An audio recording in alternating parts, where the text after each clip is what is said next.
Allow me to extend a warm welcome to all the viewers on the internet and around the world.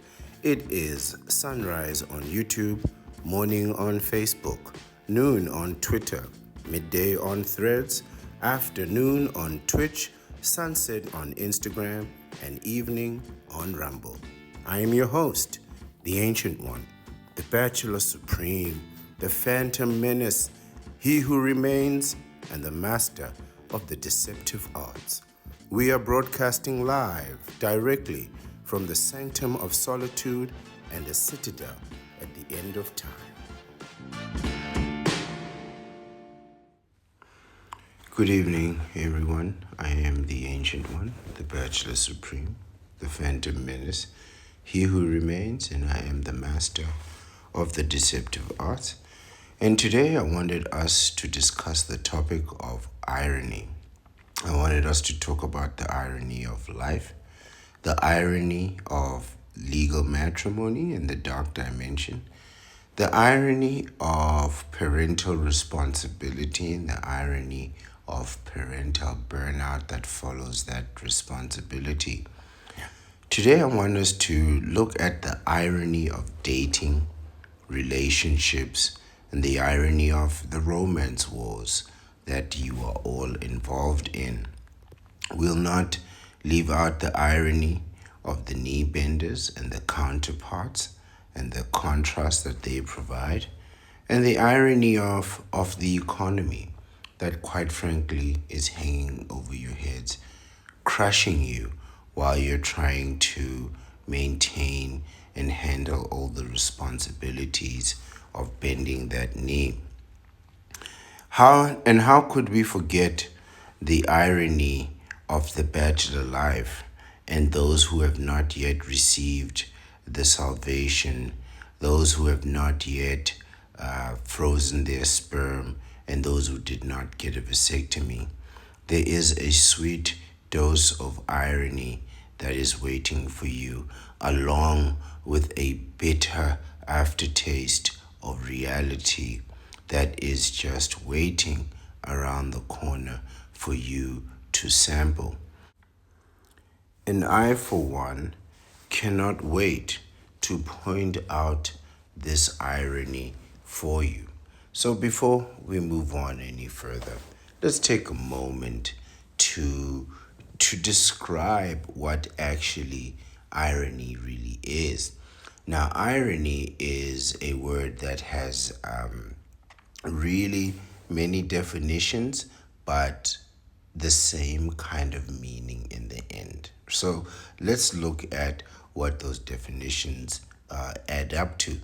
It says your irony is the juxtaposition, the comparison of opposites, right?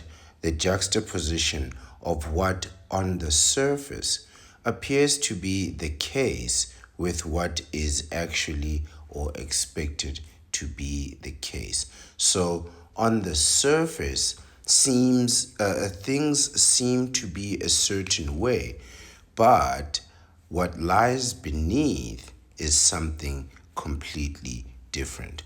So what it means is that on the surface, you get the lie, but underneath that is the ugly truth, as they say. Irony is also the expression of one's meaning by using language that normally signifies the opposite, typically for humorous or emphatic effect, right? So it is when you use language that is contradictory, right? So it's something that has ambiguity. It could mean one thing or the other, but you usually use it to mean the humorous or hurtful thing, right? So there could be something that on the one hand implies success, but on the other hand implies a tremendous doom. But the irony is in that the person will believe in the success, but otherwise receive the doom. It also says here, A state of affairs or an event that seems deliberately contrary to what one expects and is often wryly amusing as a result, right? A state of affairs or an event that seems deliberately contrary to what one expects and is often wryly amusing as a result. That word there, amusing, humorous, right? It implies that there is a fun to be had with irony, but it doesn't tell you who is having the fun. And then the last one is a little bit of a historical aspect of the word irony. It is a literary technique originally used in Greek tragedies. So, Greek tragedies are plays, right? Stories about tragic events that are surrounded by mystery and irony used in Greek tragedies, by which the full significance of a character's words or action is clear to the audience or reader, although unknown to the character. In simple, irony is a situation where the information, the circumstances, the situation itself indicates one thing, and that thing is clear and obvious for everyone else to see. But due to slight ambiguity, right? You or the protagonist will understand it to be the complete opposite, and of course they are wrong, right? And everyone sees something in one way, but because of a slight irony, right? A slight ambiguity, rather, right? A slight mix up, a confusion in meaning, you take it to mean something else, right? They'll say things like, oh, you need to weather the storm, or is there trouble in paradise, right? That paradise, it implies a good thing, but the trouble in paradise implies tragedy, right? And that combination of tragedy in a good place creates irony. Ultimately, while the results of that irony prove to be disastrous for you, they also prove to be humorous and entertaining for everyone else, providing a certain level of comedic relief. While ironically, they themselves are in the exact same situation as you, and the same outcome is inevitable and predictable for them too. This is the depth of irony. So while on the one hand, people will see the disaster that befalls you, right, and they will find humor in that. While on the other hand, they are in the same romance war that you are in. They may be in exactly the same situation that you are in, but they may not know it or may not be able to yet prove it, right? And then it becomes predictable that, wait a minute, the same thing that just happened to that person is going to happen to you too, right? It's predictable, it's inevitable, it's pretty much guaranteed to happen. And yet here you are laughing at a person who's in the same situation that you are in. This is the irony here, right? The way to really look at it is that while we study the irony in other people's lives, they are studying the irony in our lives, which is ironic all on its own. Irony is what the ancients described as the language of the gods. Now, this comes from a very, very long time ago where people would have things in their lives that they could not readily explain, right? Events would happen in their lives that they could not readily explain. For instance, somebody would have a dream or an instinct or a vision or some type of inclination to indicate a potential risk, a potential danger, or a great reward, right? So this could be something like a financial risk, like should I quit my job and start a business? Or should I, a young man would have asked himself, should I join the army instead of going to college, right? Should I become a sailor instead of becoming a pilot, right? But before they would make any decision, they would go and consult the sages. Right now, sages were considered wise men who were believed to have the rare, mystical, baffling, supernatural power or ability to communicate with the gods, or at the very least, they could translate the visions that the gods had shared with mortal men and women and explain those. So here we talk about the contrast between knowledge and wisdom. And I describe it as such. Knowledge is knowing what you can do. Wisdom is knowing what you shouldn't do. And these two things, while they both deal with information, they deal with the information in completely different ways. So, what people would do is they would bring the knowledge, right? They have the knowledge. I have the opportunity to start a business. I have the opportunity to join the army. I have the opportunity to become a sailor, but I also have the opportunity to go to college. I have the opportunity to be a pilot. I have the opportunity to do other things, right? To rise in my company instead of starting my own business. What the sages would do is they would take your knowledge and contrast that with wisdom. So that let you know so you would let them know what you can do, and they would offer you the option of knowing what you couldn't do. And this is where the irony lies, right? In that contrast, right?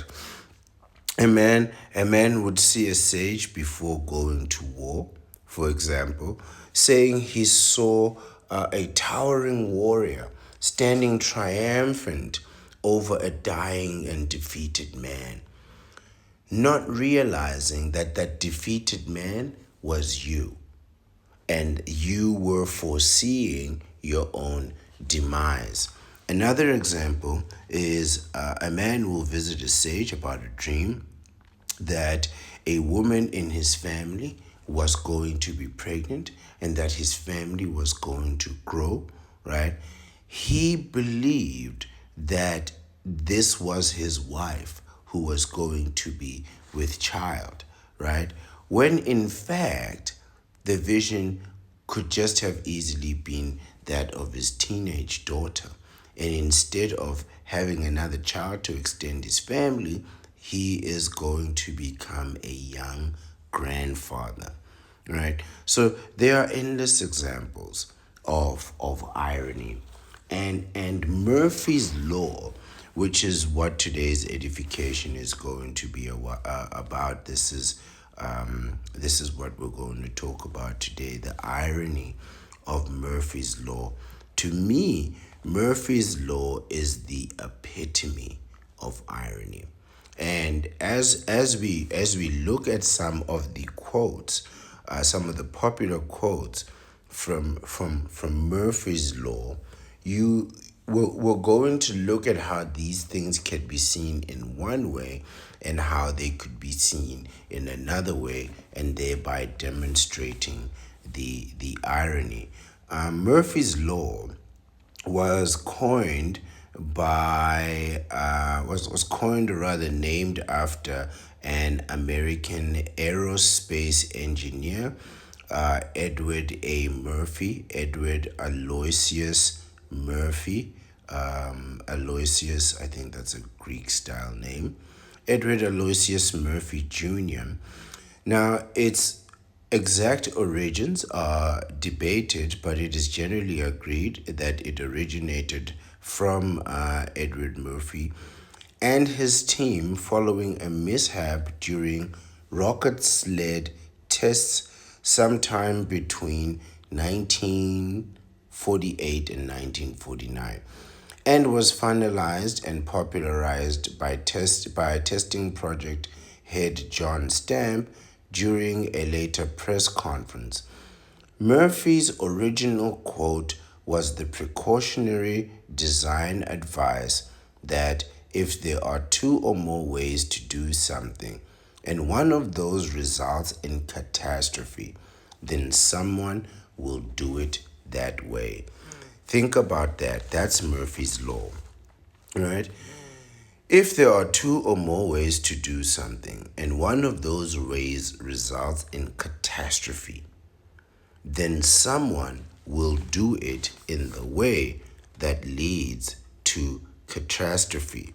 So we know that while the original Murphy's Law was meant as a caution for aerospace mechanical designs and engineering, we will apply it to the Romance Wars. Now, think of this quote here. If there are two or more ways to do something, and one of those ways results in catastrophe, then someone will do it that way. Think about this in your own relationship and your own romance wars. How many times have you been in a situation where you looked at something and there was a simple, effective way of doing it, but somehow the counterpart or the knee bender or one of the fledglings would come out and just do the most catastrophic thing with just the most catastrophic results, right? And all the while hoping and waiting that you would come out and rescue them, right? We need to look at Murphy's Law, the irony of Murphy's Law, specifically when it comes to dating, relationships, the inevitability of breakups. So the irony of falling in love, the inevitability of breakups, the inevitability of affairs, infidelity, the consequences of failing in marriage, and the dark dimension, right? We will look at the irony using Murphy's Law of divorce, alimony, child support, lawyer fees, and the serious and realistic possibility of jail time should you not pay your alimony, your lawyer fees, or your child support, right? Child support, I beg your pardon. Why would these things be considered ironic? Right? Why would divorce, alimony, child support, endless lawyer fees, the possibility of jail time, why would somebody consider these things ironic? Because while they are the worst things that could ever happen to an individual, at least from a bachelor and vasectomite's point of view, while these are the worst things that could ever happen, you have to remember that you did this to yourself. This is the irony. You did this thinking that you were going to be happy. You were going to be in love. You thought that married men are richer when married men spend all their money on other people. You thought that having kids, getting married, bending the knee would make you into a real man. You did this to yourself, and anybody that told you not to do it, like the Bachelor Supreme, the ancient one who told you don't get married, don't have no kids, who told you freeze your sperm, get a vasectomy, you ignored us. You absolutely ignored the advice. You ignored the wisdom of the sages when we told you what you can do and we told you what you shouldn't do. You went right ahead and did what you always do, and you lost your mind.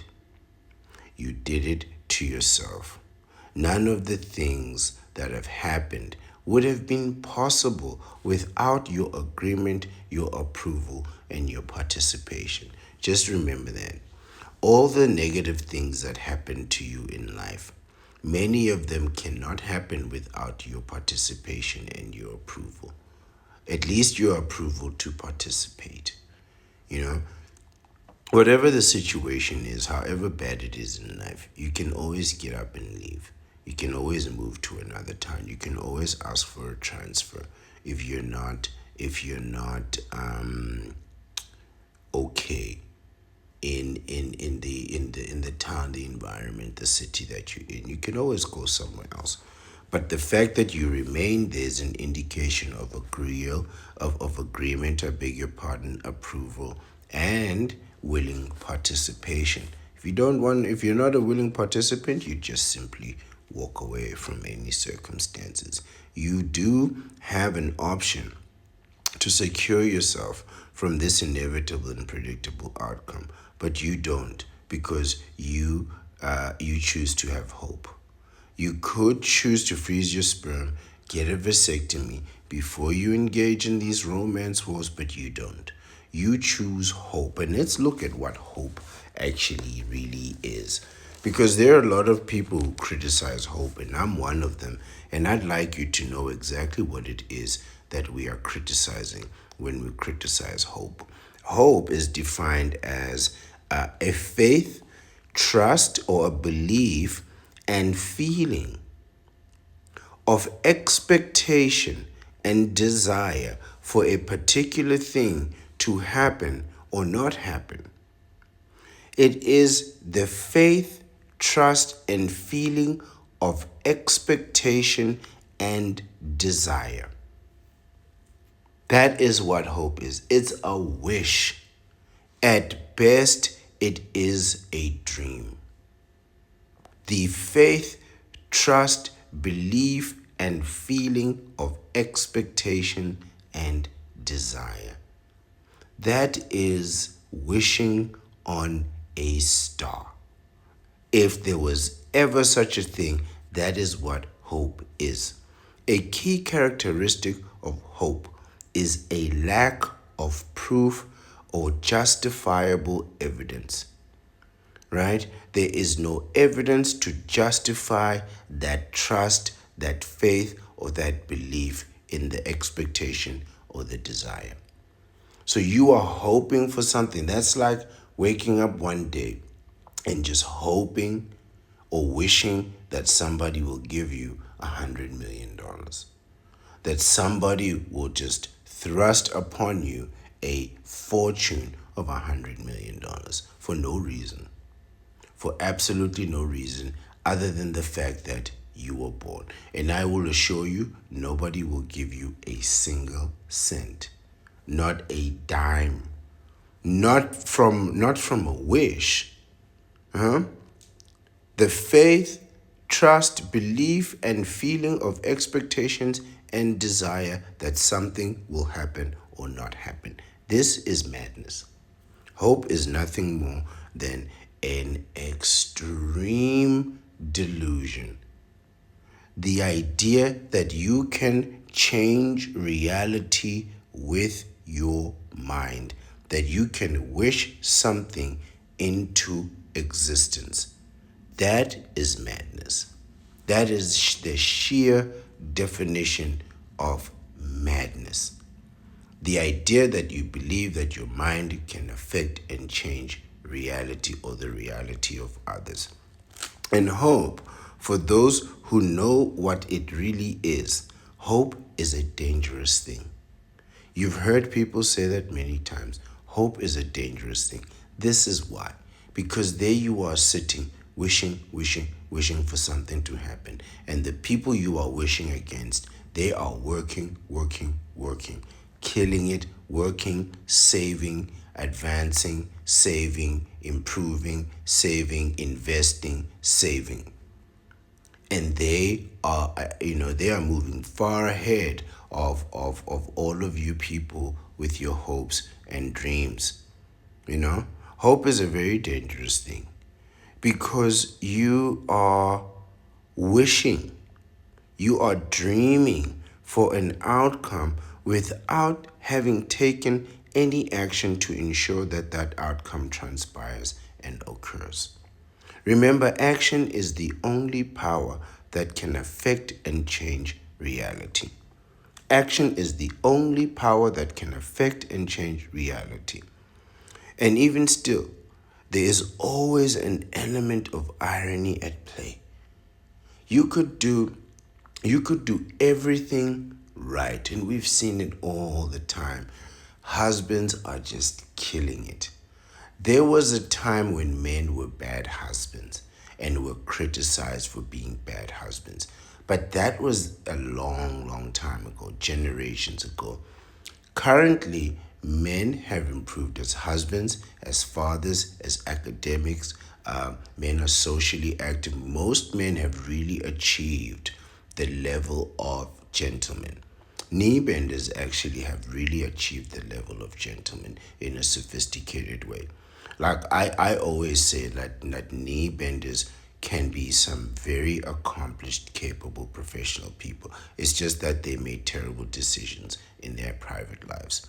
And here we discuss those private lives, right? So this is why knee benders seem quite bad from the perspective of a bachelor. But effectively, these are people who do very, very well in their professional lives. But in their private lives, they've made a catastrophe, right?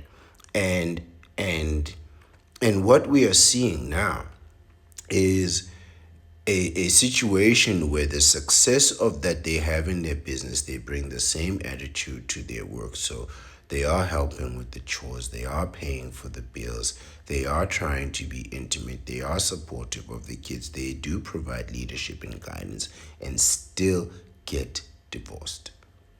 There are counterparts who are leaving their husbands for being good husbands. And I said this before. I said that if you think that being a good husband is going to get you praise and support from your counterpart, you're wrong. I did an entire video about attention seeking behavior, and I did one about people getting jealous. And if you prove to be a better parent than she is, she's going to be jealous because you're taking away attention from her. She's supposed to be the nurturer, the caregiver, right? You're supposed to be the brute, the incompetent, the emotionally unavailable, the emotionally unintelligent, a person who doesn't understand simple psychology, when the truth is a teenager can understand simple psychology. If you go to universities, the average age of university students is 19 or 20, right? So they're teaching psychology to 19-year-olds.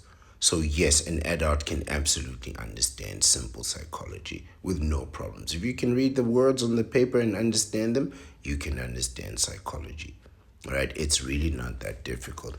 What the professionals have is that they're more familiar with the text and they deal with them on a day-to-day basis, whereas you probably deal with like economics and other things, right? So you may not deal necessarily with psychology on a daily basis, but this doesn't imply that you don't understand it.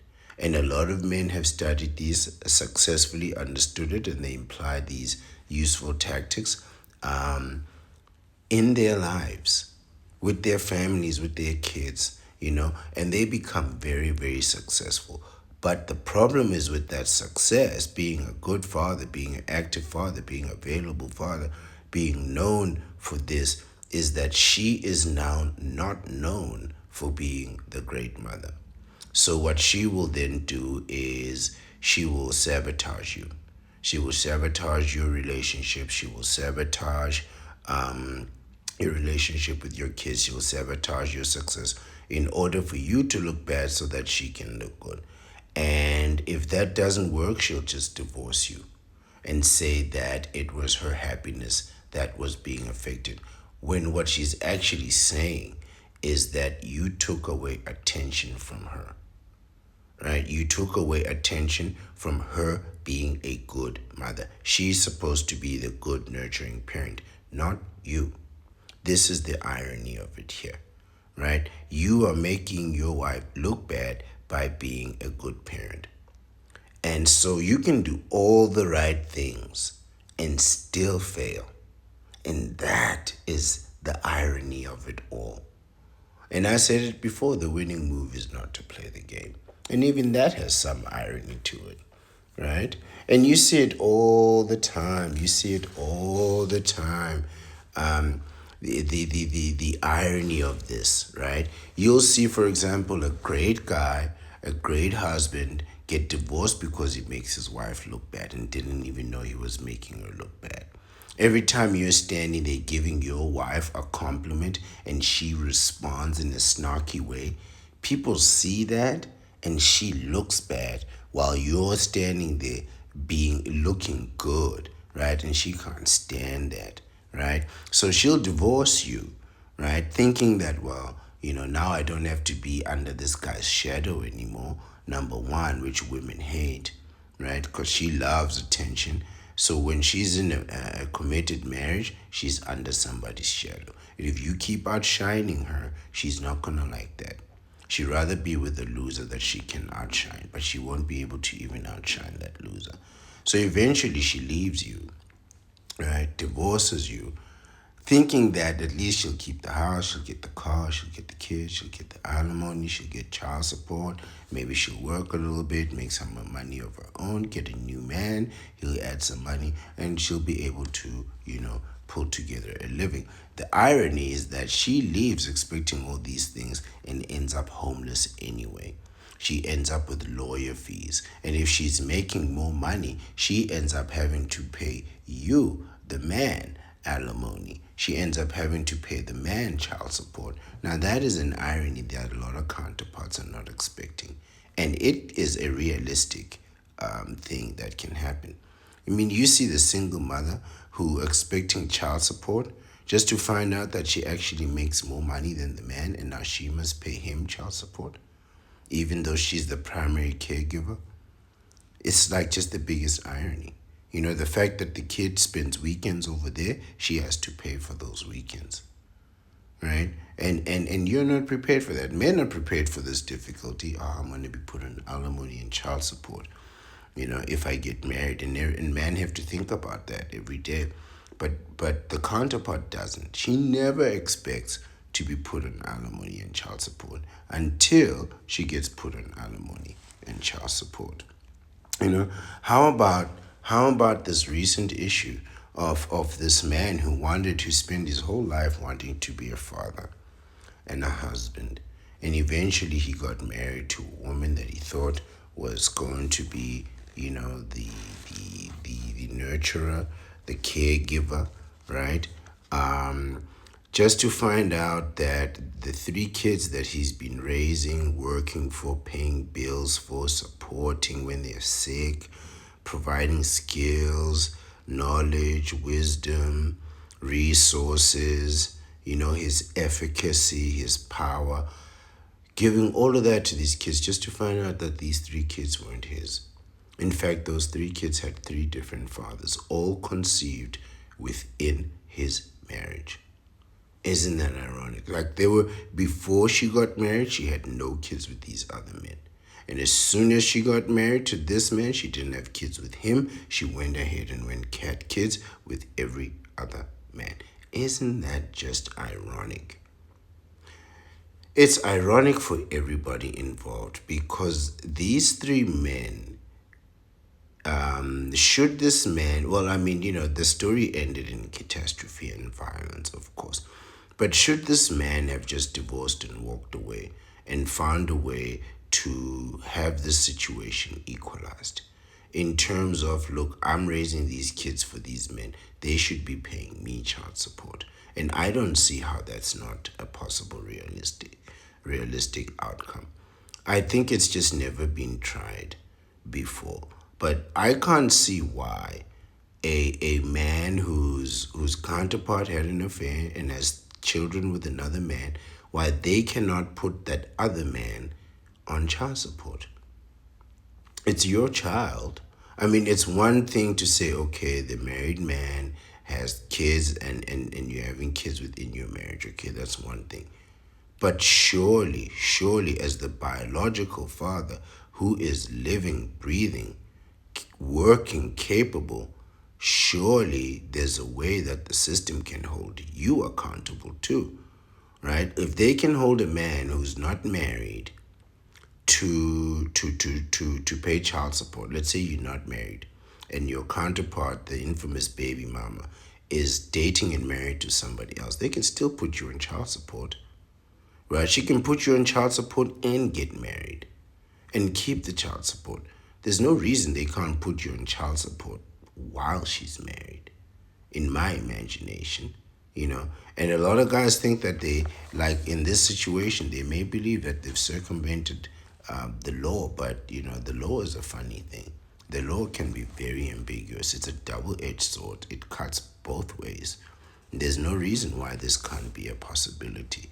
You know, life is full of irony. And Murphy's Law, which we'll look at today, may help us understand what irony is just a little bit more.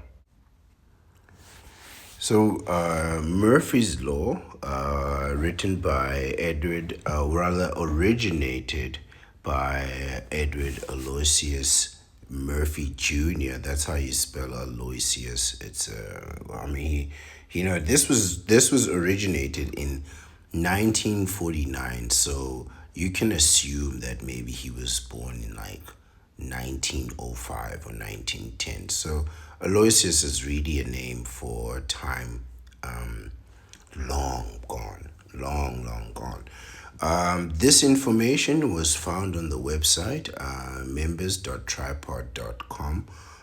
They had it all on one page. Various websites had all kinds, but you know, this particular website had all of them together, but not in the order that they appear currently. So let's go through them. I have about 20 of these. So let's see what each one says. Number one is any field of endeavor. In any field of endeavor, anything that can go wrong will go wrong. So let's bring this to your relationship. What can go wrong? You know. So what he means is if there's five things that can go wrong, all five things will go wrong, right? In any field of endeavor, anything that can go wrong will go wrong. People misunderstand this to think that it means that one thing, if there's one thing that can go wrong, that thing will go wrong. No, in fact, it says anything. You know, one thing can lead to a cascade of failures and consequences. On the other side, it's also a warning, like an indication that, hey, listen, you need to double check everything. You need to make sure that everything is as you think it is. Be prepared, be organized, right? Be ready for anything that may come, which is what we preach here, which is what we advocate here on this platform, is for you to be prepared, to put yourself beyond the possibility of defeat before you even engage in these romance wars, because I assure you, anything that can go wrong will go wrong. You think she won't get pregnant? She'll get pregnant. You think your kids are going to turn out great? They won't turn out great. Your kids are going to be a problem. You think she's going to love you forever and be loyal and faithful? She's not going to love you forever. She's not going to be loyal or faithful. You think you're going to be rich because you're a married man? Married men make the most money. You're not going to be rich because you're a married man. You're not going to make the most money. You're going to end up wallowing in debt. You know, you think, oh, my kids are going to behave well. Nothing is going to happen. For all you know, your kids have already been pregnant several times, or they've already gotten somebody else pregnant several times. I mean, what can go wrong will go wrong. This is Murphy's Law, and this is how it starts. This is how it starts. So when you go into these romance wars, just know this to be the case. If you have something like you have a nice bike that you like, you have a nice car that you take care of, as soon as you get into a relationship with a counterpart, the first thing she's going to do is take a bat to your car. She's going to look at the one nice thing that you have and she's going to attack that. Right? She's going to ignore all the other things. So if you have, like, for example, you could have a nice car, a nice TV, some nice clothes, right? You could be living in a nice house and she will ignore all the other things and attack the one thing that she thinks is the nicest. She'll go for the car, right? And you think that won't happen? That will happen. And then she'll call the police and blame you. The police will look at your vehicle and they won't know when the damage happened. They won't know if the damage happened 5 minutes ago or 5 weeks ago or 5 years ago, right? But they will be able to tell if damage to a human being is done recently or done a long time ago, right? Based on many, many different things. So, if anything that can go wrong in your relationship, I assure you it will go wrong. You can be guaranteed of that, right? Number two says, left to themselves, things will go from bad to worse. Isn't this nice? Isn't this nice and ironic, right? So when you decide, well, I don't care what happens anymore, then things are just going to get from worse to worse to worse, bad to worse. So, when things go wrong and you think, well, things couldn't possibly get worse, oh, yes, they can. Oh, yes, they can. Things can always get much, much worse. And death is not the end. If you think that passing away is the end of problems for you, it's not. Right? Your passing away is going to create a situation that really there's more problems for those that you leave behind. Right? You won't be leaving behind a positive situation. Things will always get worse. Right? Isn't this true though? Right? Isn't this true? I've never seen a relationship get better with time. I've only seen relationships get worse, and then when you leave them, things get really bad. So it's like if your spouse is having an affair in secret, and you find out and you decide to ignore the issue, you just leave it, the next thing you're going to find is another man in your bed. And then the next time you'll find another man in your bed that's not the same as the first man. Oh, so things will get worse. Then you'll find that these two men don't know about each other and they are in a conflict, and now so are you. You know, this is what the counterpart does. They always make things worse. I've never seen a situation where a counterpart makes anything better. Not a single thing. Three, if there is a possibility of several things going wrong, the one that will go wrong is the one that will cause the most damage. Oh, so if there are several things that can go wrong, in fact, they will go wrong, but the one that is going to cause the most damage, the most harm, that's the thing that's going to happen. This is why I say get a vasectomy. A vasectomy is kind of like a college degree. It's the kind of thing that if you don't need it, then it doesn't matter.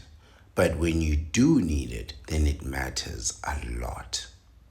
So if you're doing a job that doesn't need a college degree, your degree is not even going to be considered. But if you want a job where a degree is required, then it's going to be so critical, right? And a vasectomy is the same thing. When you don't need it, you don't need it. But when you do need it, oh man, it's like the best thing. And if for you, the worst thing that can happen, like for me, was getting somebody pregnant, right? I knew that that would cause the most damage. So I got the vasectomy, right?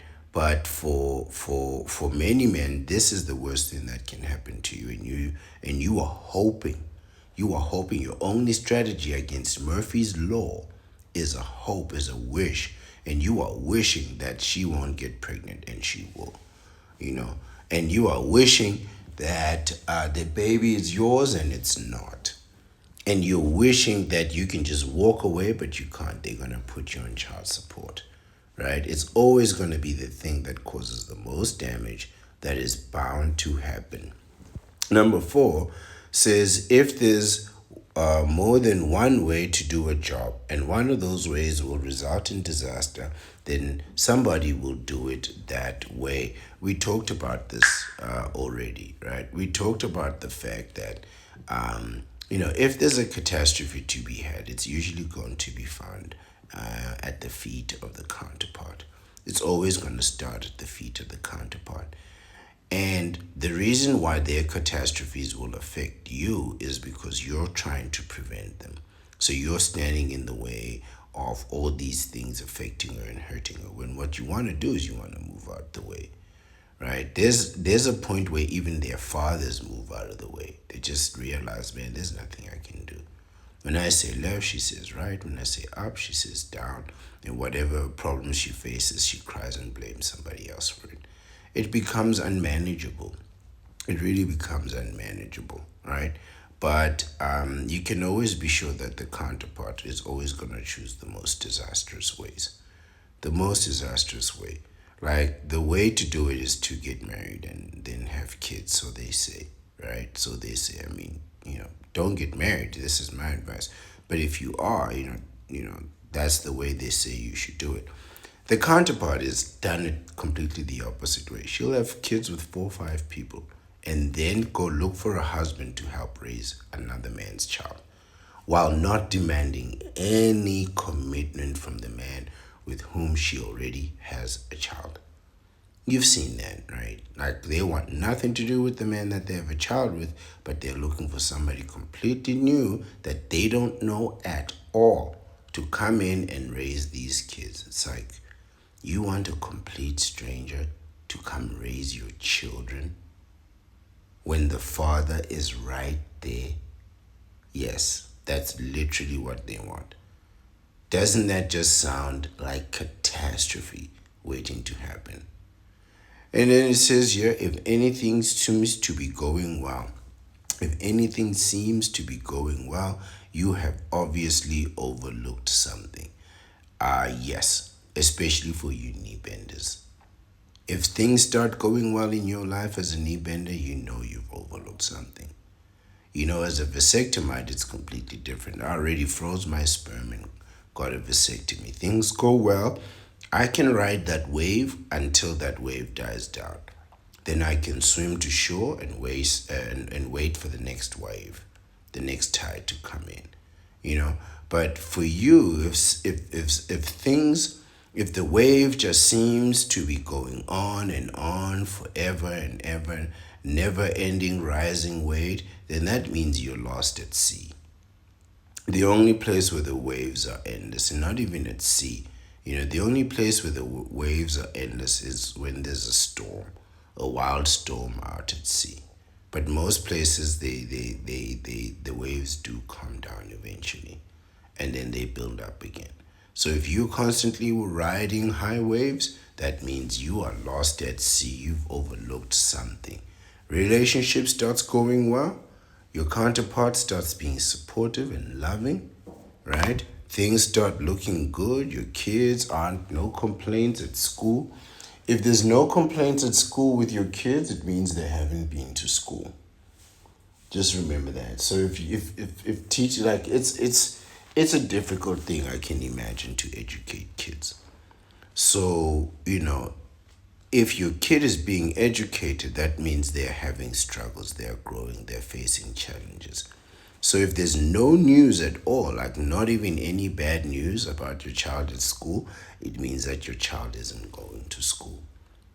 those kinds of things, right? If your boss doesn't seems overly cautious of you, overly protective of you, it's probably because you've done something wrong. It's not because you're valuable. It's probably because they're trying to protect your job. You've made a mistake somewhere. So if everything seems to be going well, you've obviously overlooked something, right? And you need to be sure to double check yourself.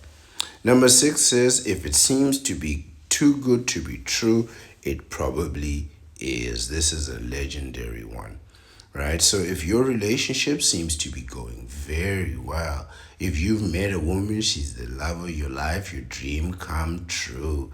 If your kids are suddenly just so smart, getting A's in every subject, if it's too good to be true, then it probably is.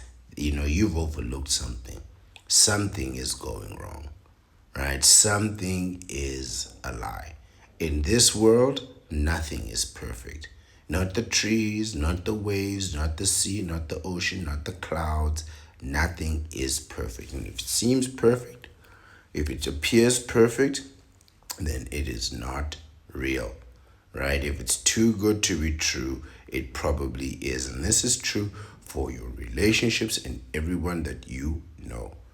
Wherever you see a great relationship, they look at them, they're so in love, they're so happy. Too good to be true, it probably is, right? If they seem to just have endless money to be able to buy all kinds of things, travel, we are seeing this with the entertainment industry where everything just seemed so amazing, so spectacular. Later, we found out that the money in the videos wasn't real. All the cars were rented, all the models were rented, all the venues were rented, right, at a tremendous cost. That money was never recuperated. We discovered that, merchandise isn't selling as much as people thought. Nobody is attending shows, theaters, not to the extent that they used to, and they're not paying as much money as they used to, right? Because everybody is on their phones and on their electric devices, right? This is the age of new media. So things really aren't what they seem, right? If it seems too good to be true, it probably is. Celibacy is not hereditary. So what does that mean? It means that if the parent seems to be celibate, then the kids may not be. And if the kids are, then their grandkids may not be, right? So just because, in other words, good parents don't always make good kids, and good kids don't always come from good parents. This means like you can go visit somebody whose parents are just amazing, right? And they could be an absolute problem. Or you could meet somebody who is absolutely amazing and doesn't want you to meet their parents and family because they know that their family is a problem. And they know that if you meet their family, you'll associate the family's behavior with them, right? So it just indicates that people are not where they come from, and where you come from is not who you are. This is not just having to do with territory, but it also has to do with inheritance, like, your family, your ancestors. Beauty is only skin deep is number eight. Ugly goes to the bone, right? So, yeah, so it this is a cliche for beautiful people, but they say beautiful people go through tremendously terrible things. So somebody that you find attractive, somebody else has found them attractive also, naturally, right? But what you may find, you not always, but you may very well find, is that an attractive person has an ugly personality. So they may be very attractive, but they might be rude, they might be selfish, of which I'm extremely selfish. But Not selfish in that they mind their own business, but they might be selfish in that they want what other people have. So they might feel entitled, really is the word that I have, right? Entitlement is a kind of theft, in my opinion, right? What makes you entitled to what somebody else has? What gives you the right to take what other people have, right? Being born is not a authority to take other people's things. Needing something, just because let's say I have three computers, two of them I never use, and I have one that I use, but I use it sparingly. And you need a computer. You need a computer for your work, you need it for entertainment, you need it 24 hours a day. I don't have to give you my computer. I don't even have to sell it to you, right? I don't have to give you anything just because you need it. You're more than welcome to go buy your own computer. Just because you need something and somebody has that thing, it doesn't mean that you should feel entitled to it, nor that they should give it to you, right? So what you'll see is that they say you can't judge a book by its cover, right? So you might find that somebody is very attractive on the outside. Maybe they exercise, they take care of themselves externally, but internally they can be very shallow, manipulative, and quite frankly unpleasant. Some people can be belligerent and rude, pretentious, all the things that come with the counterpart that I, for one, really cannot stand. Number 9 says never sleep with anyone crazier than yourself. Well, I don't think I'm all that crazy, which leaves me very, very few choices, right? But I don't think you should be. I don't think you should be intimate with anybody that you consider to be unsound or mentally unstable. And if you yourself are mentally unsound and unstable, you shouldn't be going out there being intimate with people, especially if you don't have a vasectomy, because now you're going to be getting intimate with the person who's unsound and then you get them pregnant. Then what? Now you're stuck with a person who's unsound, raising your children with them, and they'll do anything. They'll do anything for 20 years and you won't even understand what they're doing or why, you know. So I would say just avoid crazy people as a whole, or unsound people. They don't have to be mentally ill. Just people with bad habits and bad proclivities. Even if you have that same habit, bringing two people together with the same habit can't be good. By yourself, I think you're better off having bad habits by yourself and hiding those bad habits from other people rather than for you to be doubling the problem, and bringing in other people into your bad habits and your proclivities. Nothing good can come from sharing bad habits, right? So just stay away from unsound people. Even if you're an unsound person yourself, you'll be safer off being unsound by yourself than being unsound with other unsound people.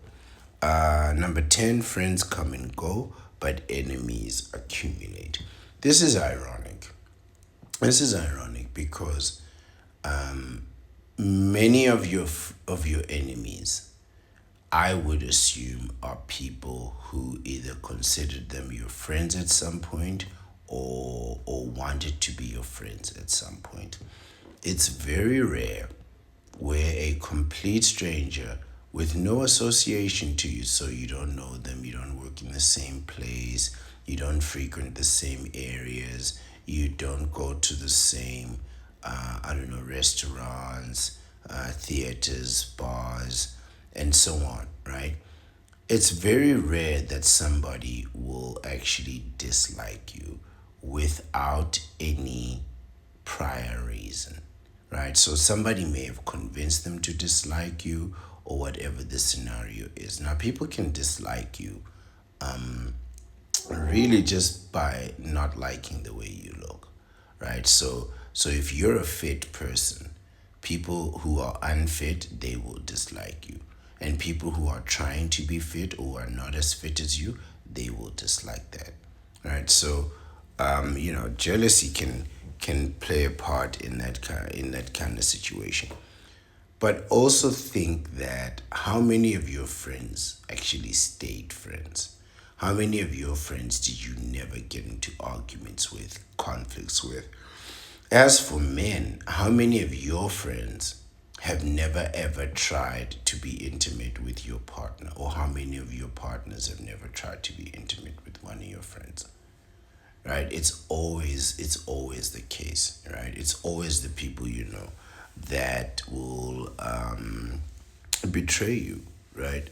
It's you cannot be betrayed by somebody that you don't trust. So it's always the people that you trust that are going to betray you.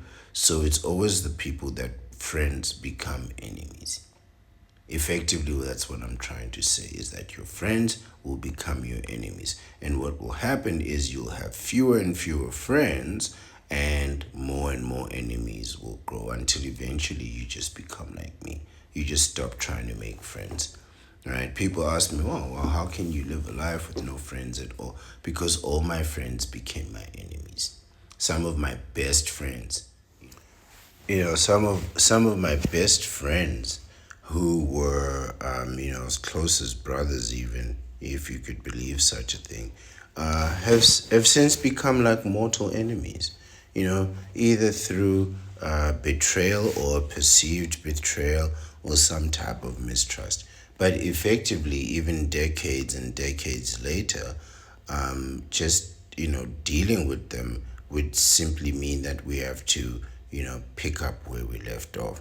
Because if you start talking about things like, oh, back in the day this happened, we used to do this, wasn't that great, eventually I'm gonna land on the place where you betrayed me, or you accused me of betraying you, or whatever the situation.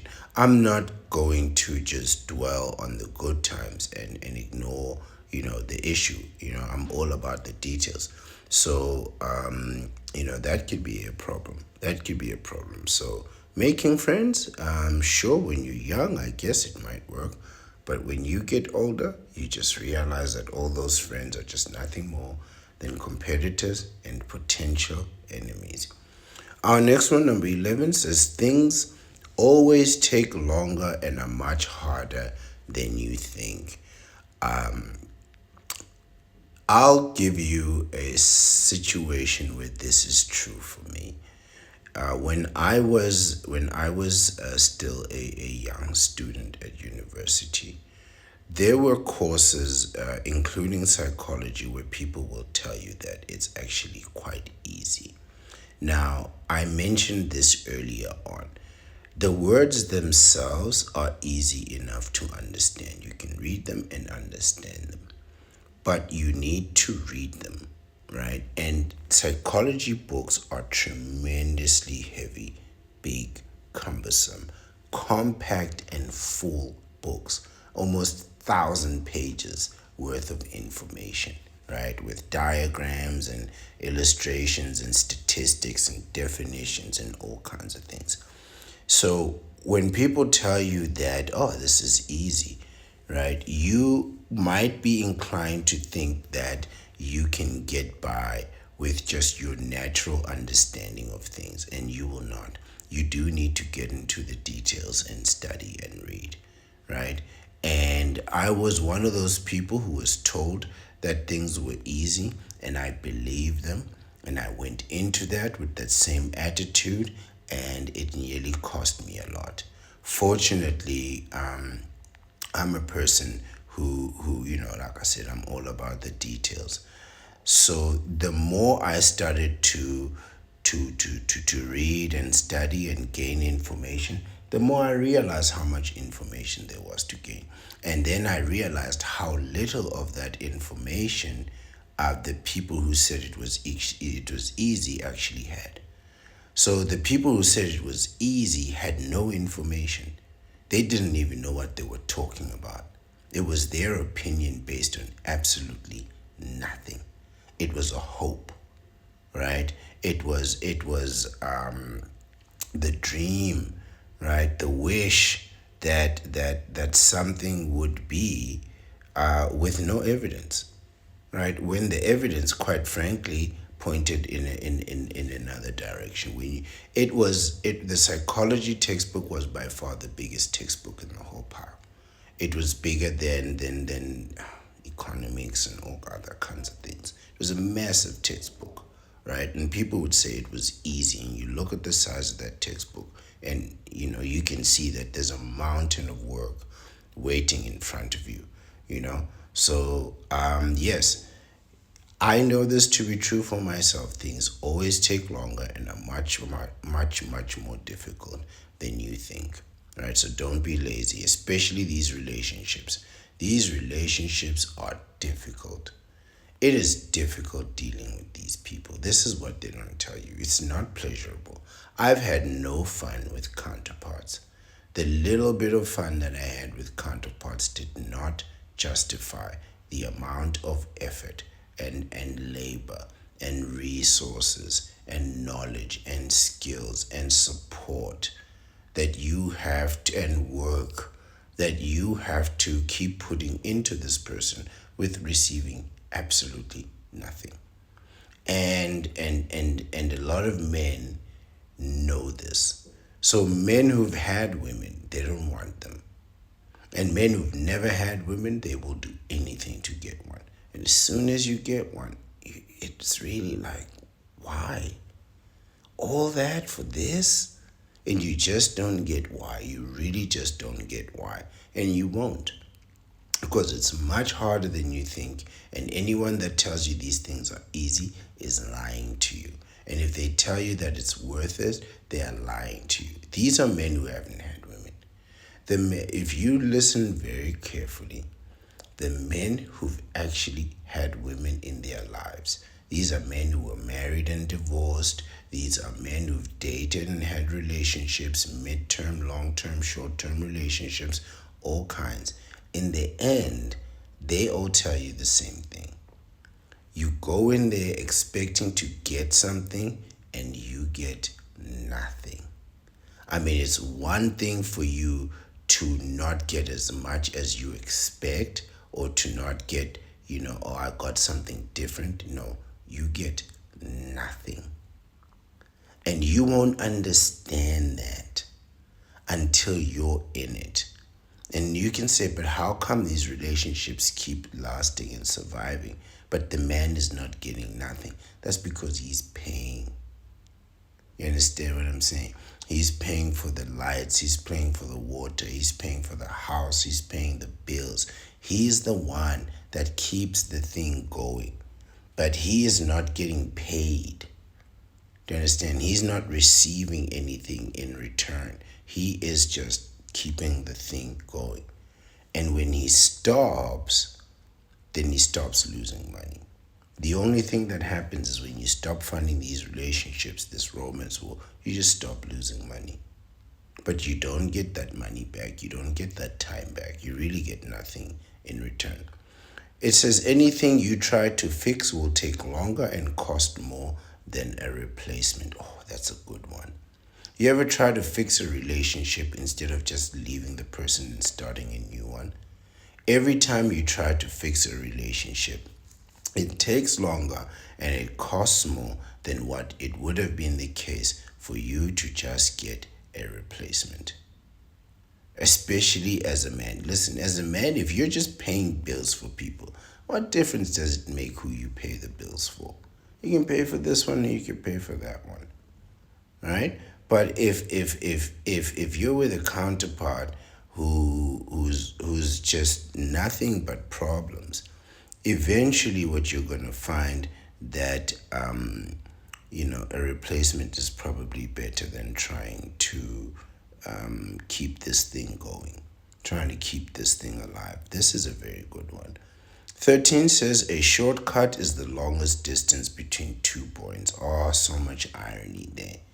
When you think there are men who think that they could engage in relationships with people that they wouldn't find traditionally attractive, thinking that this is just a short, sweet way to getting what you want without putting in any work, any effort, or anything. People love shortcuts. And let me tell you something about shortcuts. If you are living in 2025 and a system exists, a school system, an economic system, a technological system, and you think you can shortcut that system to the front of the line without paying, I want you to know that there are people who have thought about this, considered it. Some will allow it. Other people, most people will not. They will find you, they will catch you, they will prevent you. Even if you try to like hack a website, people have thought about it. You rob a bank, that kind of thing. People thought about it. People have thought about whatever it is that you're thinking of doing. People have thought about it, right? And if you try and you take a shortcut, they're just gonna block you, make you go all the way, and then you gotta double back, right? You gotta go back there and then come back this way and start again, and then still stand in the line like everybody else.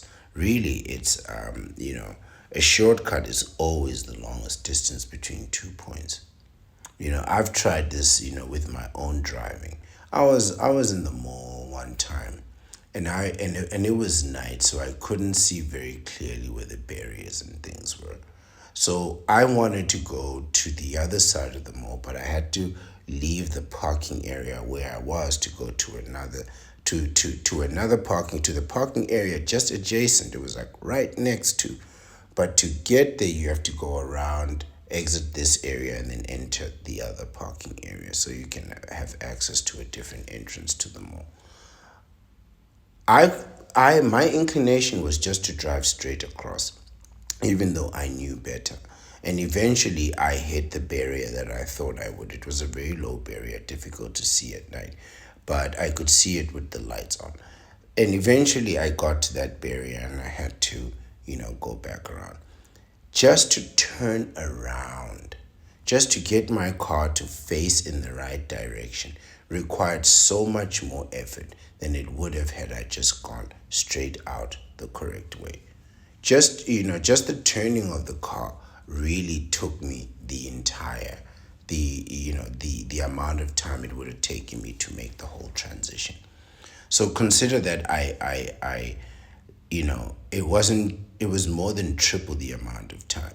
So on the one hand, I had to travel, then get lost. Then I had to turn the car around, which in itself took a tremendous amount of time.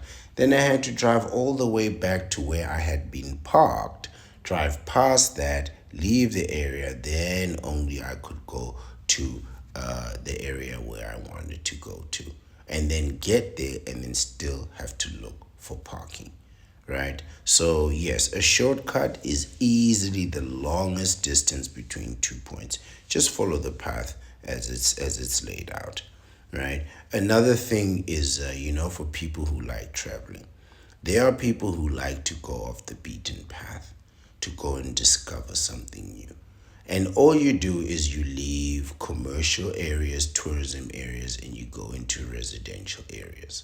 That's really all you're doing. All you people who like to go to off the beaten path, want to go discover things. You're not discovering nothing, man. All you're doing is you're leaving places where they have your facilities that you want, the things that you need, the souvenirs that you need, the people who can serve your needs, and you're going somewhere to where they have none of the facilities that you need, right? And you're standing there thinking you're discovering something. There's nothing more annoying to me than somebody who's like 21 years old, right? Walking around a place thinking he's discovering something. If you are in a place that has roads and lights and buildings and shops, you're not discovering anything. You're really not discovering anything. Number 14, the other queue always moves faster. This is true. People in the other line always seem to be moving faster. And then when you move there, the line where you are slows down, especially when you're driving, right? For this reason, sometimes I hesitate moving to another line. I'll just stand in the line where I am no matter what happens. right? Until a line is so empty that that I might as well just go there, right? But if there's people already there, I just wait wherever I am. Or if I'm driving, I just try to drive on the lane that I am, because I've done that. I've switched from one lane just to drive a few meters and for that lane to stop, where the lane where I was, while it was driving slower, was progressing much faster. With this one, I was driving faster and eventually came to a dead end. Right? This is irony. This is irony. And if you move over to the new one, then the same thing happens. You know, effectively, what happens is, because you move, you now create the space for movement. Whereas you were standing there and you were part of the reason for the traffic. And as soon as you leave, now the traffic can flow again. It's irony, right? And then number 15 says, nature always sides with the hidden flaw. Oh, this is so true. This is so, so true. It's the thing you don't know that's going to catch you. It's that secret that the counterpart is keeping, the secret that your kids are not keeping, that secret habit, that secret proclivity, right? It's always the thing that people don't know. That's why I always say, if you're looking for information from people, you want to find the things that are like illegal, things that have to do with intimacy, finances, all those kinds of things, right? Illicit substances and so forth, right? Because, there's always a hidden flaw in every person. Every person has a hidden flaw, right? And it has to do with one of these things. It has to do with intimacy, it has to do with the law, it has to do with finances, it has to do with, you know, family, whether it's infidelity or that kind of thing, or some, secret child or something like that. There's always something going on in people's lives. Really, there's always something going on. Number 16 says, anything good in life is either illegal, immoral, or fattening. There you go. This is the segue here, right? So again, if you're trying to find out what people are up to, look for something illegal, something immoral, or something that they are consuming, right? Alcohol, illicit substances, violence is usually associated with that, right? There's always something going on in people's life, right? People can't help but to live, and they're not all singing hymns all day, meditating. Absolutely not. People are up to no good, right? And this is true. So if you are in a relationship, I want you to know that your counterpart is up to something illegal, immoral, or they are consuming something, or they're involved in some type of violence, right? Or some type of intimacy. What else can there be? Really, what else can there be? Right? It's intimacy, violence, the law, finances, illicit substances. What else could there be? Right? They're up to something, and it's one of these things. So, if you're wondering what could possibly go wrong, these 5 things could go wrong. Right? Intimacy, illicit substances, right? Violence, financial problems, right? And so on. Immorality, right? Legal things. Number 17, never argue with a fool. People might not know the difference. How do you know if you are the fool? Right? So let's say we're arguing, right? And I'm the fool. How would I know that? How would I be certain that I was the fool? Right? But ultimately, if has to do with what I was talking about earlier on. Let's say you're in a conflict with a counterpart, and the counterpart has damaged a property of yours. When the law enforcement arrive, they won't be able to tell when that damage happened to your vehicle, to your property. Even if it's a broken window, they won't be able, unless maybe the glass is still there. But even still, it could have broken the night before or at any other time, right? So there's really no way of them knowing what the difference is, when it happened, how it happened. All they'll know is that you and this counterpart are arguing, you're involved in a conflict, right?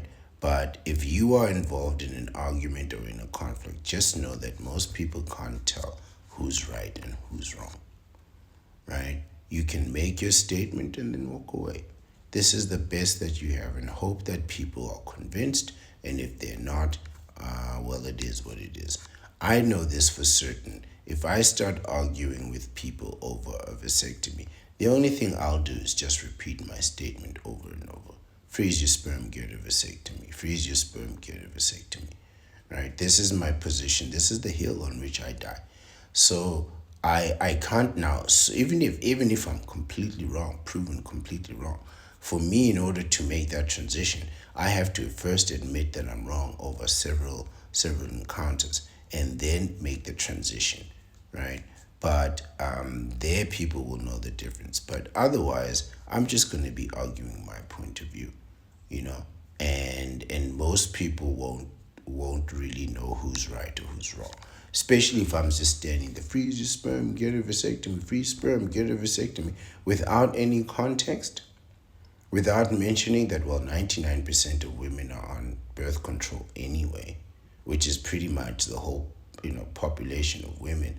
Not to mention that their birth control is as good as a vasectomy. Without adding that information, my point of view would sound ridiculous, right? I'd just be like those people saying the end of the world is coming, when what they mean is the economy is changing, right? Number 18, enough research will tend to support your theory. Yeah, this is true. I use a ton of research, and it always supports my theory, right? So I go through a lot of information. Now, maybe not too much, I can cope with it, but I go through a fair amount of information before I produce it and present it here on this platform. And I'm always looking for information that supports my theories. Sometimes I really mess this up. So I'll try and find something that supports my theory, like the video I did on immaturity. What I was really hoping was that they would prove that I'm not immature, and in fact, they did prove that I was immature. That was very frustrating for me, because I was trying to prove that I'm the mature one and all of you are immature, and you should be listening to me because I'm mature. And then they described it, and it was like the whole thing is me. The entire article describes my standard behavior, And at the end, I just have to ask myself, am I mature? But I knew that. Immature. Am I immature? But in my heart, I knew the answer. And the answer is absolutely yes. I am absolutely immature. But I choose to be, right? I'd much rather be immature than bend the knee, right? But sometimes I try to find research to support myself, and my words get thrown back in my face. Right now, I always tell you, if you haven't heard me say it before, I'll say it right here. Words always come back to you. All words have a funny way of coming back to you. My words always come back to me. So, when they do, I just accept it and move on. But I'm not about to start judging myself, just judge myself harshly. No, I'm not doing that. But yes, with enough research, you'll be able to find anything to support your theory. Murphy's Law, number 19, says here, Murphy's golden rule: whoever has the gold makes the rules. This is true. We live in an economic world. Whoever has the gold makes the rules, right? Humble yourself to the almighty dollar, right? Even the counterpart, they know this, right? They hate this, but they know this. That's why they're always looking for somebody who's got the gold, right? Somebody who can make the rules, and hopefully those rules will favor them. But in an economic world, the one with the money makes the rules, right? The one with the money makes the laws, right? Whoever has the gold makes the rules. And number 20, smile, it says, tomorrow will be worse. Remember, it says that we said that, of the things that can go bad, the things that will be the most catastrophic, those are the things that will happen. What can go wrong will go wrong.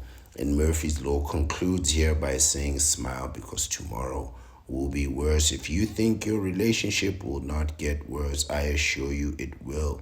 If you think being a baby daddy on child support, paying alimony cannot get worse, I assure you it will.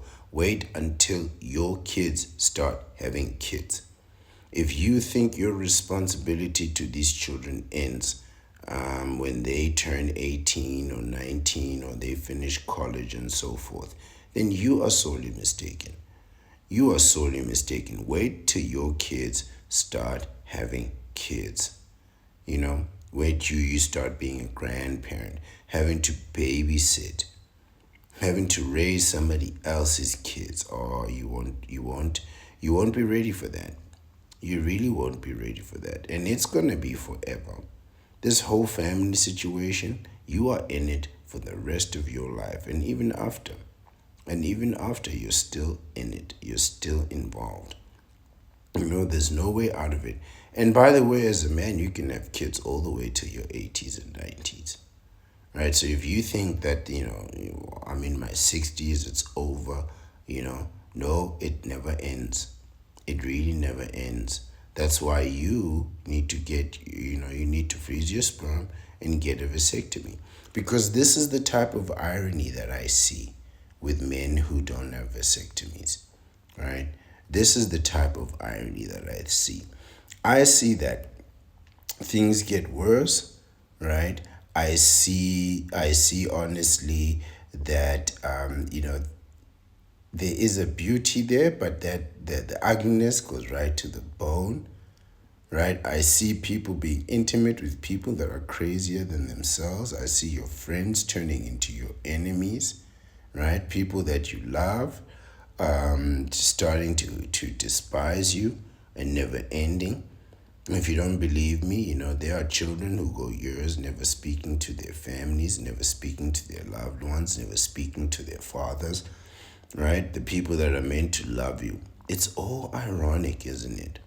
Because you wanted love. You went in this looking for love. And now all you've done is created more enemies.